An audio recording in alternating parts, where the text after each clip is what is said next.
Telangana BJP అధ్యక్షుడు కిషన్ రెడ్డి ఢిల్లీలో మాట్లాడుతున్నారు. లైవ్ లో చూద్దాం. అదే విధంగా ముఖ్యమంత్రి గారి సొంత పార్లమెంట్ కాన్స్టిట్యున్సీ ఏదైతే గతంలో మల్కాజ్గిరి నుంచి గెలిచారో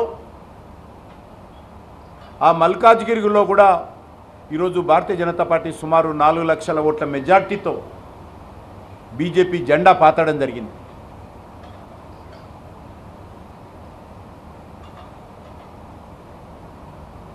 అక్కడ కూడా ముఖ్యమంత్రి గారి సొంత పార్లమెంట్ కాన్స్టిట్యున్సీ సొంత జిల్లా కావచ్చు, కానీ సొంత గతంలో ఆయన ప్రాతినిధ్యం వహించినటువంటి గత పార్లమెంట్ ఎన్నికల్లో ప్రాతినిధ్యం వహించినటువంటి మల్కాజ్గిరిలో కూడా ఈరోజు బీజేపీ గెలవడం జరిగింది.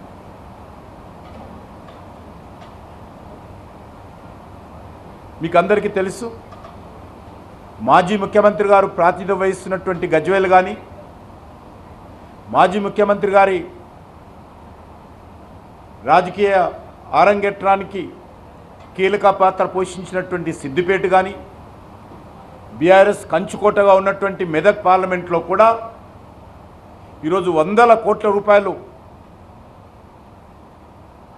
బీఆర్ఎస్ పార్టీ ఖర్చు పెట్టినప్పటికీ కూడా మరి అక్కడ కూడా ఈరోజు బీజేపీ విజయం సాధించడము తెలంగాణ రాష్ట్ర రాజకీయాలలో భవిష్యత్ ఏ రకంగా ఉండబోతుందో సంకేతం ఇవ్వడం జరిగింది.